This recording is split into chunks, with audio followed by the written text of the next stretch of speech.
Hi everybody, this is Dr. G. Amarendra Rao, Department of Mechanical Engineering, Vigyan Bharati Institute of Technology, Hyderabad. So in this session, we'll try to analyze one-dimensional steady-state systems with uniform internal heat generation. In many heat transfer applications, we would come across systems in which there would be internal heat generation. This would happen due to the presence of some heat source inside the system. The heat source could be an electric coil, a combustion chamber, a nuclear reactor, etc., depending upon the type of system and its application. In this session, it is intended to analyze these systems subjected to one-dimensional steady-state conditions. And this analysis will carry out for all the three popular geometries, namely plane walls, cylinders, and spheres. We'll begin our journey with the plane walls. So we'll consider a plane wall of thickness L meters, area A meter square, made up of some material having thermal conductivity K. And let there be some uniform internal heat generation at a rate of Q dot watts per meter cube as it is depicted over here. When I say uniform internal heat generation, it is same everywhere, that's one thing, and it does not vary with time, that's the other thing. And as we were talking earlier, this heat could be generated due to some source like a combustion chamber in many mechanical applications or an electric coil and so on. Now we would like to analyze these systems in order to obtain the temperature profile, how the temperature is going to vary inside. For this purpose, we need to derive the governing differential equation for the temperature distribution inside the wall. It may be noted that this governing differential equation can also be directly obtained from the general heat conduction equation in Cartesian coordinate system. But in order to have an overall look at the system, we would like to derive this equation from the scratch, from the fundamentals. For this purpose, inside this wall, we'll pick up an elemental strip of thickness dx. And into this strip, energy is getting conducted at a rate of del qx and getting out at a rate of del qx dx, and heat is generated at a rate of q dot watts per meter cube. And for this elemental strip to be in steady state condition, energy coming in plus energy generated should be equal to energy going out. Simple first law of thermodynamics. This we call it as the energy balance equation, that is number one. Now we can obtain these three energies by using the fundamentals. Like del Qx is the rate of heat conducted into the elemental strip in watts, which is simply given by minus Ka dt by dx as per the Fourier law of heat conduction. And del capital Qg is the rate of heat generated in the elemental strip in watts. This is simply rate of heat generated per unit volume into volume of the strip, that is A times dx. Then del Qx plus dx is the rate of heat conducted away from the elemental strip. This can be expanded into Taylor series in terms of del Qx. Then we will substitute back for all these three energy terms in the energy balance equation, and we'll simplify to arrive at the governing differential equation for the temperature distribution in a plane wall with uniform internal heat generation subjected to 1D steady state conditions. Then we will carry out the differential integration process. For this purpose, we modify this equation for mathematical compatibility, and we integrate it once to get the slope of the equation, slope of the temperature profile. The dt by dx is minus q dot by kx plus c1. Then when we integrate again, we get the temperature profile as minus q dot by 2kx square plus c1x plus c2x. This is the general expression for the temperature profile in the plane wall, having two unknown constants C1 and C2. which are to be found using appropriate boundary conditions. So in order to impose the boundary conditions, we can have different cases. But from applications point of view, we will consider three important cases. And for each of these cases, we'll impose the boundary conditions and we'll arrive at C1 and C2 and we'll substitute them back in equation 3 to get the temperature distribution in the plane wall subjected to the given set of boundary conditions. First and foremost, case A, simplest of all, equal surface temperatures. Mathematically means x is equal to 0, T is Ts, x is equal to L, T is Ts. So both the surfaces are at the same temperature. Then we'll incorporate these boundary conditions in equation 3 to get C1 as minus q dot by 2kl and C2 as Ts. Then we'll substitute them back in equation 3 and simplify it to get the temperature distribution as T minus Ts is equal to q dot by 2kl square x by L minus x by L whole square, which is going to be a parabolic equation as shown over here. So temperature is going to be parabolic. And by virtue of symmetry, we are likely to get maximum temperature at the midplane. That is, we are going to have T is equal to T max at x is equal to L by 2. Then when we substitute for this, we are going to get the maximum temperature inside the wall as Ts plus something q dot by 8k L square. And it can be seen that the maximum temperature depends upon the internal heat generation. If you have more heat generation, you get more temperature. And it also depends upon thermal conductivity. If you have got a material with less thermal conductivity, you are going to get more temperature. And of course, wall thickness also matters.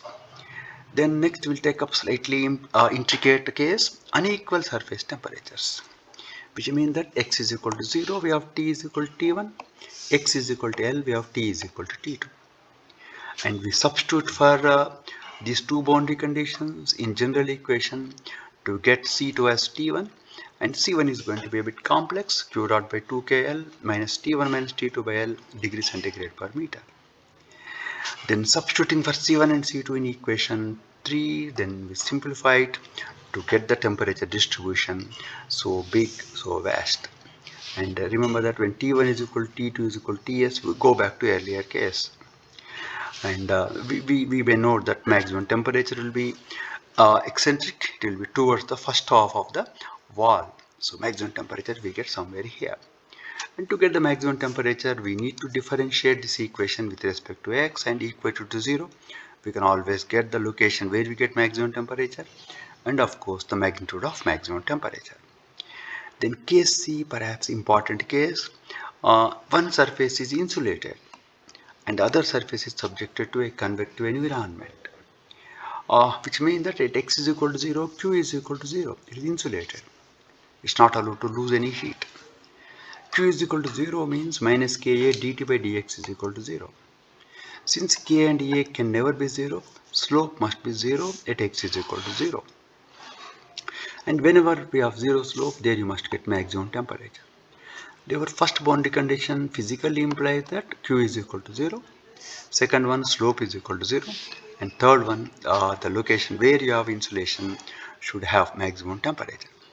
Since surface 1 is completely prohibited in having any heat interaction, entire heat should go away only from the other surface. This would be the basis for the second boundary condition. At x is equal to L, total heat generated should be equal to heat convected to the medium. Then only the wall will be in steady state condition. The total heat generated is simply Q dot into volume of the wall, A into L. Heat going away is HATS minus TF. Then when you simplify it, you are going to get TS as TF plus something, Q dot into L by H. Now virtually we can say at x is equal to L, T is equal to TS. TS is only a virtual temperature or a dummy temperature which can be written in terms of the fundamentals as per this relation. Then we apply boundary condition 1 and 2 in this equation. In order to apply first boundary condition, we need to get the slope. and when we apply the slope that is 0 at x is equal to 0, we get to realize that C1 vanishes. And substituting back for C1 and C2 in this equation, we are going to get the temperature distribution as T minus Tf is equal to Q dot by 2kL square into 1 minus x square L square plus Q dot by H into L. And since your Ts is Tf plus Q dot L by H, you can write this in terms of Ts as Q dot by 2kL square 1 minus x square by L square. And we realize that at x is equal to 0, we get T is equal to T max. So T max minus Ts will be Q dot by 2kL square, and Ts minus Tf is Q dot by H into L, which means that when we travel from the maximum temperature to the fluid temperature, we are going to have two steps. First step is star, that is temperature drop inside the wall. Second step is dot, that is the temperature drop in the medium. This is T max minus Ts, which is given by Q dot by K into Q dot by 2K into L square, and this dot is Ts minus Tf, this Q dot by H into L. So how much drop you are going to have inside the wall depends upon the wall material and the rate of heat generation, and how much drop you are going to have in the medium depends upon H, of course depends upon Q dot.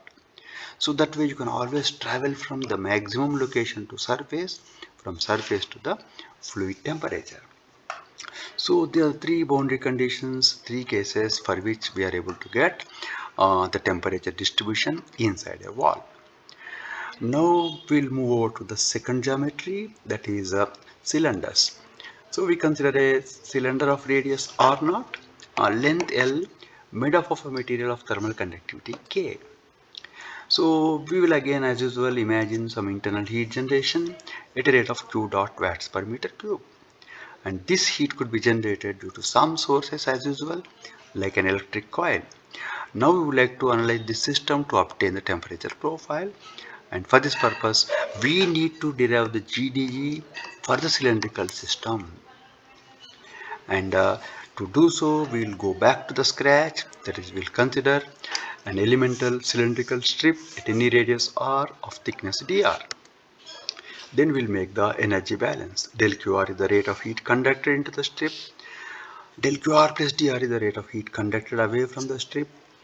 And for the elemental strip to be in steady state condition, the rate of heat coming in plus the total heat generated should be equal to the rate of heat going away. It's as simple as that. Then we'll invoke the basics to get the expressions for all these three energies. Del Qr we get using Fourier law. We realize that the area available is 2 pi RL. And del Qr plus dr we expand to Taylor series. And del Qg is Q dot into the volume of the elemental strip, that is area into thickness. And we'll substitute this back in the energy balance equation and simplify it to get the governing differential equation as d by dr or dt by dr plus Q dot by k r is equal to 0. And this equation we need to integrate two times without any limits, involving two unknown constants C1 and C2.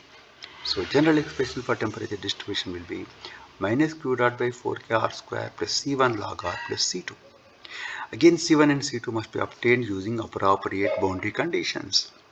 And here we will use only one boundary condition, that's going to be a solid cylinder like a current carrying cable. Right. And when we apply this case, we are going to get the boundary conditions like the center T must be T max by symmetry. Therefore, slope must be 0. Then this solid wire has only one surface which has to take care of the entire load. So at R is equal to R0, rate of heat generated should be equal to rate of heat convected. Rate of heat generated is simply Q dot into the volume of the wire. And the heat going away is H into A into delta T. And when you simplify this, you get Ts as Tf plus Q dot R0 by 2H. Or we can simply say that at R is equal to R0, T is equal to Ts, and Ts in turn is given by this. Then we substitute for these two boundary conditions to get C1 as 0 and to get C2 as so big, Ts plus Q dot by 4k R0 square Ts can be substituted in terms of the given data, fluid temperature, convective medium and so on. And we substitute back for C1 and C2 in the general expression to get temperature profile as T minus Tf is equal to Q dot by 4K R naught square into 1 minus R by R naught square plus Q dot by 2H into R naught. And since Ts is Tf plus Q dot by 2H R naught, we can write this as T minus Ts is equal to Q dot by 4K R naught square 1 minus R by R naught square. And as usual, as per boundary condition 1, T will be T max at R is equal to 0. Therefore, we can calculate T max minus Ts as Q dot by 4K R naught square. And we get the temperature profile inside the wall, inside the cylinder, something like this. And when you go from T max to Ts, you have to have a drop of star given by Q dot by 4K R naught square. When you want to have a drop of Ts minus Tf, again the drop is given by this dot, Q dot by 2H R naught. And we may be interested in calculating maximum temperature or the surface temperature. Both of them can be found using these equations. Now we'll shift over to the spheres, and again we'll consider a sphere of radius R naught made up of a material of thermal conductivity K. And we'll imagine that there is uniform internal heat generation at a rate of Q dot watts per meter cube, and the heat may be generated because of the presence of a nuclear reactor or electric coil, whatever it is. Now we would like to obtain the temperature profile.